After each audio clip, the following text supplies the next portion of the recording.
So Hooray stands for Educating Minds and Crafting Futures. This is our tagline, and this is our logo as well. I'd like for all of you to subscribe to our channel, because you get all the videos available in our YouTube channel. All the study training videos are available there. The YouTube link is Hooray space IELTS OET PT, and you'll get our link, and you can subscribe, and you can go to playlists and see all our study videos. So this is the briefing session PPT. What is the full form of IELTS? Who can say what is the full form of IELTS, the expansion of IELTS? Anybody can answer? Unmute your mic and tell me, anyone? International English Language Testing something. Testing, very good. International English Language Testing System. System, yeah, very good, you got it. It's a system, the testing system which tests you what in the English language proficiency, what level at the international level. Okay. Now this is the full form, so you have it here, International English Language Testing System, right? Now let's get to the first module. In the exam, you have 4 modules. In IELTS, they call them components. There are 4 components. First one is listening, followed by reading. You get writing. The last one is speaking. It goes in the same order in the exam as well. You have listening, reading, writing. Speaking is generally done on a different day, 3-4 days prior to your exam or after your exam. You can just by heart LRWS. That is the order of your exam. Now let's look at listening, which is the first module, first component. So in listening, there will be 40 questions. They'll be divided into 4 parts. Part 1, part 2, part 3, and part 4. In part 1, you'll have questions 1 to 10. Part 2 will be 11 to 20. Part 3, 21 to 30. And part 4, 31 to 40. The whole recording for listening will be played only once. It will not be repeated. You're not supposed to repeat any of the audio files. And as you're listening, you have to also answer the question simultaneously to your booklet. Once the test is over, you will get 10 minutes time to transfer your answers from the booklet, answer booklet, separate OMR sheet, which is a ready-made answer sheet, which will be provided to you. These answer sheets are provided to you in the Dropbox. You can take a printout of the listening answer sheet, reading answer sheet, writing task 1 and task 2, all the 4. Now tomorrow, before I forget, let me tell you all, tomorrow morning at 10:30, you'll have the briefing class part 2, writing and speaking. Today you're doing reading and listening. Tomorrow you'll be doing writing and speaking. So for writing as well, tomorrow or on Sunday, please take a screenshot, not a screenshot, a printout of your OMR writing sheets, listening and reading sheets. Then take photocopies and use it in class. Now, for listening, though you have to listen simultaneously and write, you are given a little time in between to go through the questions. For example, they will say in the audio file, you now have time to go through questions 1 to 5, or you now have half a minute to go through questions 6 to 10. They'll tell you the specific numbers. You have to go through those question numbers, quickly read through, predict what kind of answer it is. And when the audio starts playing, you focus on where they're talking and follow with it, and you answer simultaneously. So there are 4 parts, 40 questions. Recording is played only once. And in between, you'll get time to go through the questions. You can mark important words. You can underline keywords during that time. You should use pencil only. Don't use pen. At the end of the test, you can transfer your answer to the answer sheet. It's here on the right side. You have to transfer your answers to the OMR sheet with a dark pencil, because this OMR sheet is scanned. Reading and listening, your answer sheets are scanned in the exam. Computer-based test, you'll get 2 minutes at the end, go through all the 40 questions. But in the paper-based test, at the end of each part, each 10th question, you'll get half a minute to check your answers. So you want to check spelling, or you want to go back and revise something. You maybe you left out an answer, you want to go and take a guess, please do so. There's no negative marking. Even if you guess correct, you'll get 1 mark. If you guess wrong, 0. Don't attempt a question, it's also 0. Now here are the question types. You'll have MCQs, multiple choice questions, form completion, table completion, sentence completion. These are all blanks. You have to complete the sentence, or you have to complete a form, maybe a rental application form, maybe a college application form, some kind of form. It could be a table format where you have some data which is printed, some data which is blank. You have to see the sentence and then choose your answer. When they're talking, you choose the word which should fit in there best. You also have we'll have some distractors, which we'll see in the next few slides. What are the distractors that you can come across? It is very, very important to go through and read all the instructions. Even if you've done 50 tests or 100 tests, you may know what it is about, but still we suggest that you read the instruction, because you never know what new instruction comes up. Read the instruction and the word limit. So they may write in the instructions that you can use, you can write no more than 3 words and slash or a number. In that case, you can write 3 words maximum. And in addition to that, you can write a number. Or if there's no need of a word, you only have to write a number, maybe a telephone number, maybe a building number. You write only the number. You can write up to 3 words, but no more than that.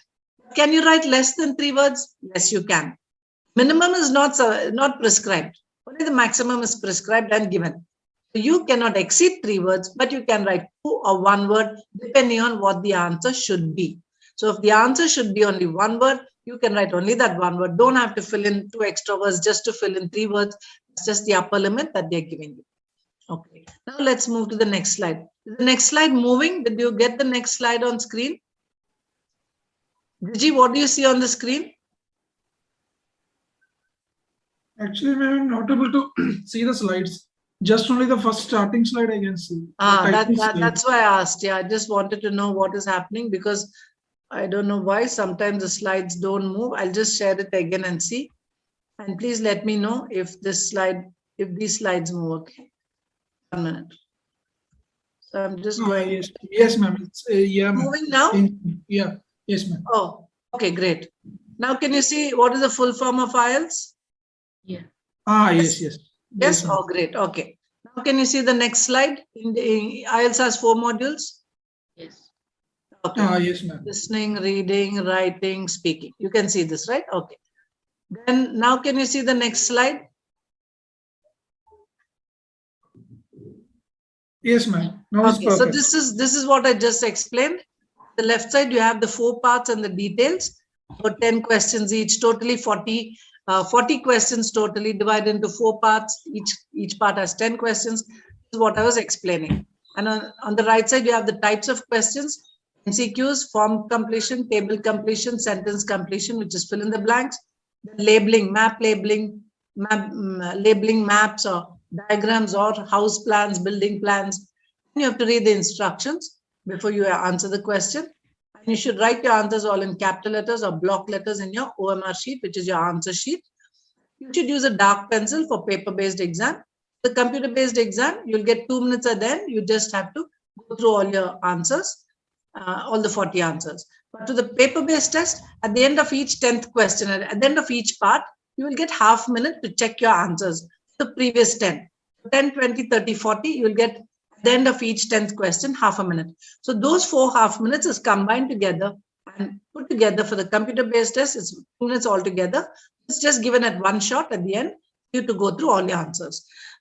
Sorry. In the computer-based test, you don't have to transfer answers, because you're typing it will be quite clear. But in writing a paper-based test, you will scribble, you may write some short forms or codes. You transfer all the full forms in the answer sheet, because your answer sheet is a final sheet which will be corrected. Your booklet will not be corrected. That will just be shredded and discarded. Is the next slide showing now? Yes. Okay. Level of conversation increases, the difficulty of conversation, the level of difficulty of the conversations increase in an ascending order. The first one will be okay, second one a little tougher, third one tougher than that, and fourth one toughest, all 4.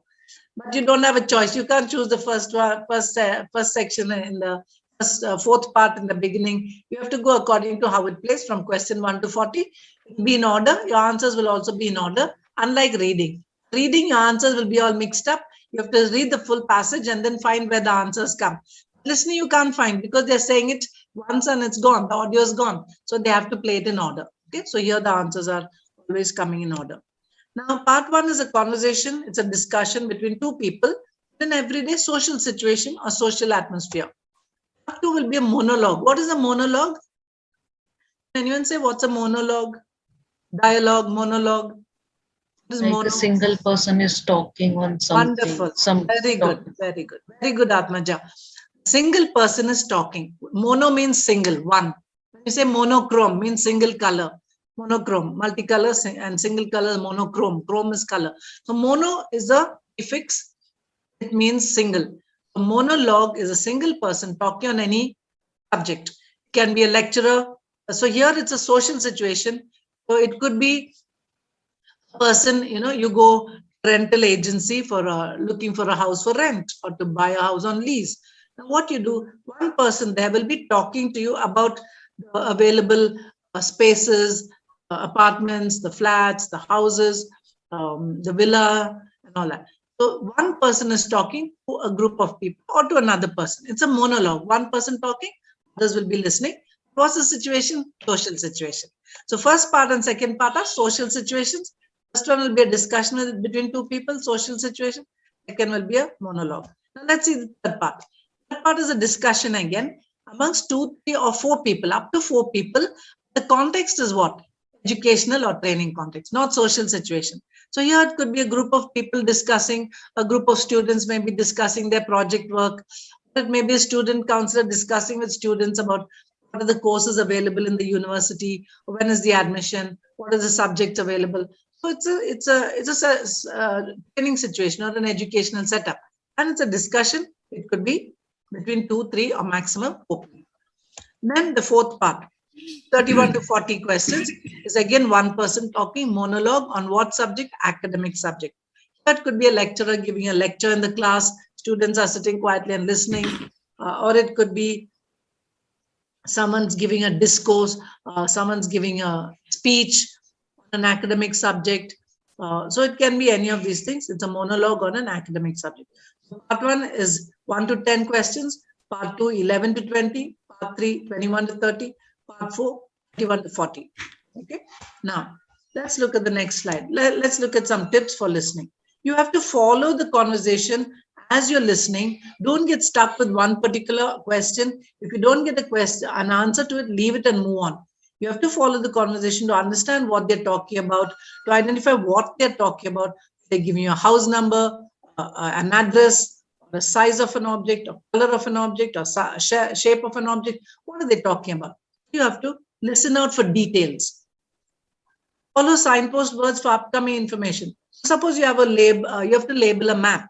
You have to label a diagram or a plan. They will give you signpost words. In the next slide after this, after 2 slides, I'll share some examples of what signpost words are. These signpost words are tips and clues for you as to how to find your answer easily. I'll come to that in the next slide after this slide. Now this slide talks about the word limit. It's very important to pay attention to the word limit, because if you exceed the word limit, even if your answer is correct, if the meaning is correct, you will still be marked wrong. For example, if you're asked to complete a sentence using only 2 words, the correct answer is leather coat.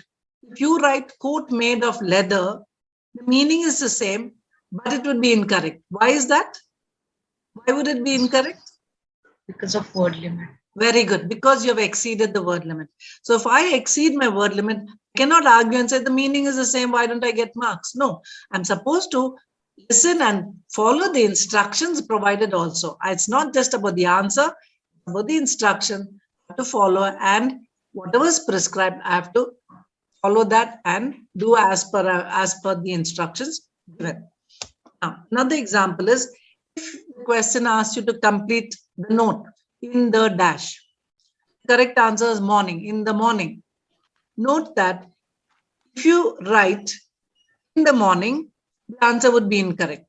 Why is it incorrect? Because already in the is available. Yes, it's already printed. In the is already given. It's not your answer. Your answer is only morning. So when you transfer your answers to the OMR sheet, you only have to write morning in cap letters. It may look incomplete, doesn't matter. What you have written in the answer booklet, only what you have written has to be transferred, not what is printed. Another example for this is the currency, dollar symbol or rupees or pound or euros, whatever. If it is already typed, it's printed dollar, you have to write an amount, maybe 1 lakh. you're writing 1 and 5 zeros. Okay. Now, your answer is only that number. Your answer is not the symbol of dollar. They are saying dollar, 1 lakh, dollar, whatever. Now, that number you have to transfer to the OMR sheet only in terms of numbers. In that case, they will write in the instructions, you can write no more than one word and or a number. And means in addition to one word, or means there's no need of a word, you can only write the number. Or it can be only one word. If there's no number, only a word, or only a number, one word plus a number, and means plus.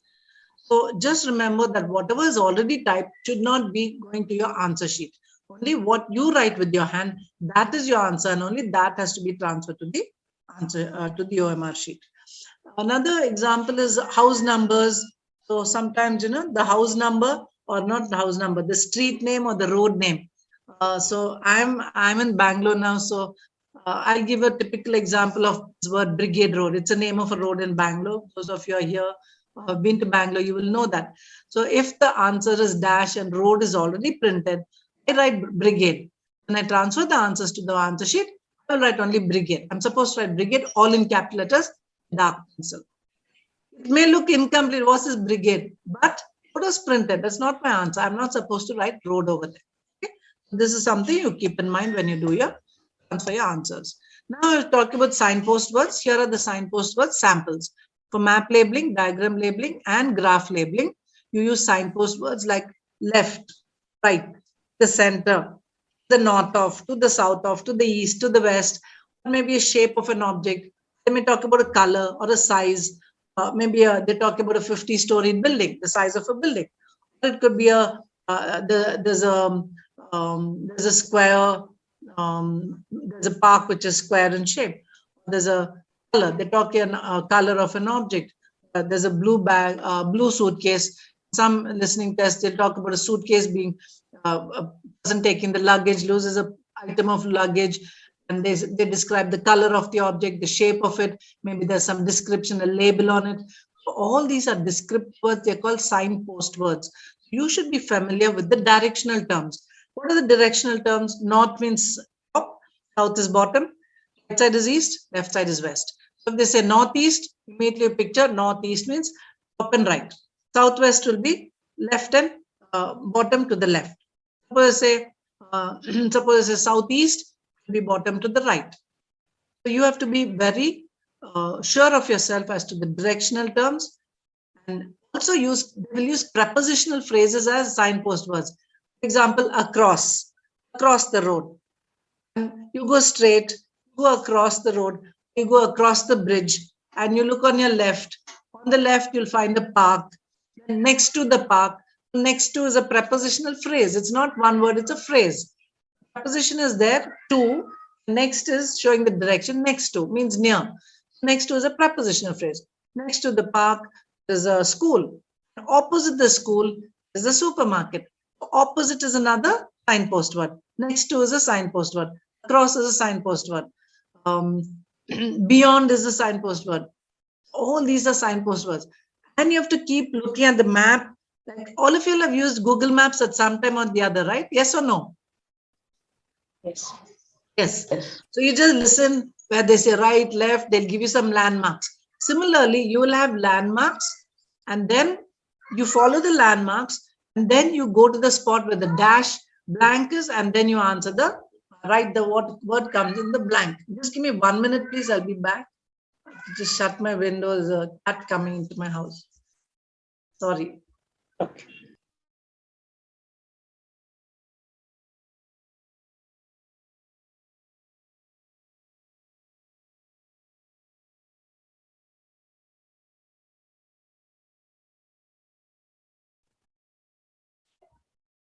Thank you. I'm back. So you have to just remember how you follow a Google map. You look at the landmarks.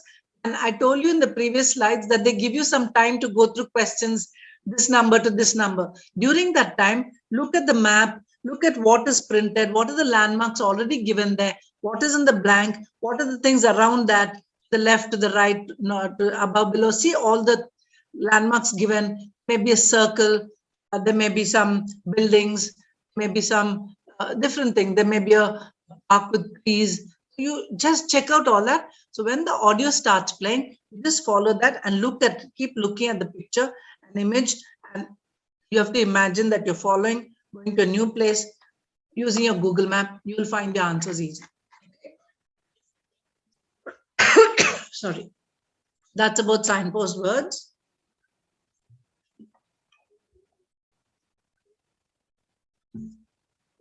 Next is to understand the word stress and intonation. What is word stress? Word stress is in a sentence when people talk, they stress or emphasize on certain words which give more meaning, which has to be prominent, which gives more importance. Those words will be stressed upon. Generally, they will stress upon the words which are answers.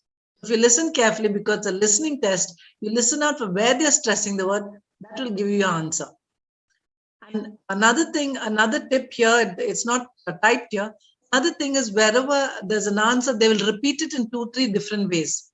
They'll say it in different ways that you will understand that that is an answer. Now, though you all did the test earlier, so you might remember some things like that. When you're going to be doing more tests in the next 2-3 days, you will look out for all these things. So, example, if it says, sorry, the same sentence, Tom is going to the market, is written twice here. But what's the difference between these two? Can you say these two sentences are absolutely the same, but there is something different? What is the difference? Words are the same, but yes, come on, look at the sentences, both of you. All of you, not 4 of you. It's like 2 different words are underlined even though it's same sentence. First Tom is underlined and in second market. Very good. The first sentence, Tom is underlined. The second sentence, market is underlined. So, Gigi, will you read the first sentence and stress on the word Tom, because that is the underlined word. Underlined word is a word stress. So can you read that, emphasizing on the word Tom, and just read that sentence, Gigi? Yes, ma'am. Tom is going to the market. Say it again, emphasizing on Tom. Tom is going to the market. Good. All right, very good. Okay, Atmaja, will you read the second sentence, emphasizing on market? Stress on that.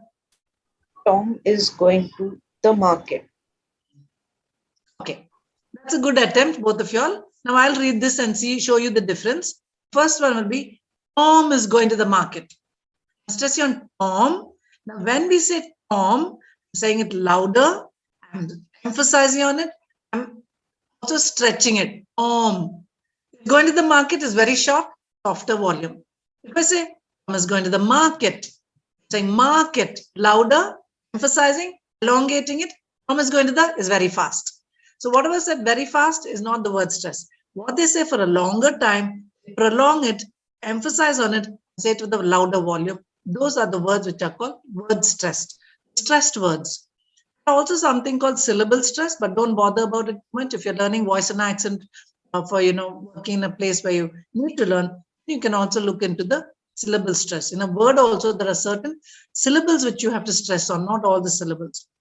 So now for the listening test, just remember word stress. When you're listening to the audio file, wherever they stress on a word, you feel they're saying it for a longer time, louder, emphasizing on it, that will be your answer. That is another for you, it's a clue. Right. The other thing is to infer the meaning from the speech. This is very important because you are not having the text in front of you. In reading test, you have all the passages, you can choose, you can look at it any number of times, go back and forth and look for your answer. Here, it's played only once. You have to infer the meaning from the speech because that's not going to be repeated again. What is the meaning of inference? Inference means you understand the meaning from the context, even if the words are different in your question booklet. In your question booklet, especially for MCQs, even for fill in the blanks, note completion, table completion, you will have certain words in the question booklet. Those are not the words which are going to be said in the audio file. What do? How will you match it up? To infer the meaning. Understand the meaning of what they're talking about, then read the question, match it up with that and see what are the appropriate words. They're obviously using synonyms. What is a synonym? What's a synonym? synonym, synonym, antonym, synonym. Different word having same meaning. Wonderful. Very good, Gigi. Different words having the same meaning. Those are synonyms. Syn means same, nym means name. Same meaning, different words. Antonym means opposite words. Anti means opposite. Nym is word, opposite word. Now, coming back here, you will hear a word in the audio file, but that word will not be on your question booklet. But if you have the knowledge that it's a synonym, you know the synonyms, you will immediately connect the two and you'll say, yes, this is the answer. You got it. But you should have the knowledge of synonyms. For that, in your Dropbox, we have provided a book called Letters and Essays, which Nandini showed you in the beginning of the class. That book, you go to the end of the essays, you find common synonyms, you have topic-wise vocabulary. All that you need for your exam is all provided to you. You just have to open your Dropbox and explore what is there. You have 8 books, Cambridge books, all the answer keys, academic, general, everything. So just go and learn synonyms. If you know synonyms and you're good at vocabulary, you can all master listening and reading quite well. You also need grammar knowledge because it's a language test. Language consists of grammar and vocabulary. So we have also provided 2 grammar books for you. One is intermediate grammar book, advanced grammar book, which covers all parts of speech, tenses, subject verb agreement, types of sentences, article rules. Everything is provided in those books. Just brush up during the weekend. Small booklet, 2 booklets. You can go through it in 2 or 3 hours. It's fine. Learn some basic grammar. You would have learned when you were in school, but you would have forgotten because you all are working now. And you know how to apply, but you should also know some theory so that you can predict answers correctly. If you know what's a noun, you predict the fill in the blanks that a noun should come, a verb, an adjective, or adverb. If I tell you this, you should know what's an adverb, what's an adjective. You should just brush up your grammar once again, you'll do well. So infer the meaning from the speech, understand, then choose between the multiple options, MCQs, or you read the fill in the blanks, you understand what is they talking there, what did they talk in the audio, and what is written in the text, what is the printed sentence. There are different words, but it means the same. Infer the meaning from the speech. Then identify synonyms, I have already told you that, and be equipped with meanings of difficult words. That's your vocabulary. In reading especially, they use a lot of different new words which are difficult. Sometimes when I go to the reading test, I myself don't know the meanings of so many words. I don't know all the words in the dictionary. I'm not a pundit in English. I know English. I'm good at English. I don't know everything. So when I come across new words, difficult words, I immediately take my dictionary. I have a dictionary app, and I would recommend all of you to use this app. It's called Merriam-Webster Dictionary. You can install this app in your phone. If you're doing the reading test, you don't know the meaning, immediately check during the training time, and you can get 1 mark if you know the meaning. If you don't know the meaning, you may not get 1 mark because the answer will be the meaning of that difficult word. You must be equipped with the meanings of difficult words. During training, you can use resource material. Yeah, in your exam, you can't use any resources. But during training, you are learning, so we allow you to use it. Okay. So many times in class, people say, didn't get this answer because I didn't know what this word meant. If you check in your dictionary and know what it means, you would get that answer and you'll get 1 mark for that. Okay, so please use reference materials, it's fine. Read questions beforehand, predict the forms of the missing word. This is what I was talking to you about grammar. When you get the 30 seconds time to go through questions, you read the questions quickly, do skimming. Skim through the question, see what comes before and after the blank, underline those words, and predict what form of the word can be in the answer. Form of the word means should be a noun form, should be a verb form, should be an adjective form, or adverb form. A noun is a naming word, verb is an action word, adjective is a word which describes nouns, adverb is a word which describes verbs, adverbs, or adjectives. Now, if you know this grammar, you can predict what kind of word. Seeing the sentence structure, should it be a name here, or should it be a number? Should it be an adjective which is describing something or someone? Or is it an action word? Or is it something describing an action which is an adverb? If you understand that, you can predict. So while you listen to the audio, you tune in and listen for those words which you should fit in there. You will not know the exact answer by seeing the blank, but you will know what kind of word should come, what form of the word, so that you choose your answer correctly and faster. You will not get answers which are prepositions or pronouns or conjunctions. Those won't be your answers. So you will get only 4 kinds of answers in all your blanks: nouns, verbs, adjectives, or adverbs. These are the content words in any conversation or written structure. Now let's look at the next point. I was talking to you about distractors. Be aware of distractors. They will be talking about something and you will write your answer thinking, wow, I got the answer. It's correct. Superb. After 5 seconds, they'll say, however, and they'll change the idea. The thought changes. There's a shift and they change the answer. And you have to change your answer accordingly. I'm not saying don't be excited and get the answer. Do it. When they say, however, you have to keep concentrating. You can't take your mind off even for 1 second, because after getting the answer, you think you're so happy and you go somewhere else and think of something else. After they're saying something different, you have to change your answer. So keep track till the end. Till there's a silence, you have to keep concentrating, right? It's very important. For 40 questions for about half an hour. 40 questions, it takes half an hour. Till then, keep concentrating. Don't lose track. Don't lose your focus. So look for distractors. They say something and change it. They say but or however, though, although, and they change. So you can just strike it and change it in your booklet. Later in the answer booklet, in the answer sheet, you can write it once neatly, write the final answer. You don't have to raise it in the booklet, leave it as it is. That's not going to be corrected anyway. The other distractor is to correct answers occurring towards the end of the matter. So the correct answers will come at the end of, they'll talk for 10 or 15 seconds, something, go on and on and on. And you'll be listening for the answer and wondering where the answer went. Sometimes I may think, oh, the answer's already gone by, I've missed it. And I lose my focus. Then the answer comes right at the end. That's a distractor. You just want to test your patience and see whether you can concentrate for such a long time till the end of the conversation. Keep focused, keep listening, till you get the answer, till the conversation stops. Then if you see you have not got the answer, then you've missed it. But if you're listening for a long time, don't worry, you would not have missed the answer. Many times the answer comes right at the end. Just be patient and keep listening. Now let's see the next tip.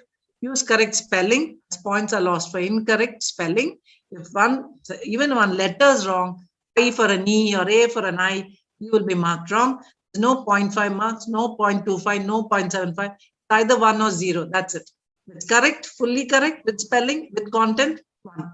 If anything is wrong in spelling and the content is wrong, it's 0. If you add an A and the, if it is not required, it's wrong. If you don't add A and the, if it is required, it's also wrong. You have to see the sentence structure grammatically whether it's correct. If you require A and the, you have to put that when they say it.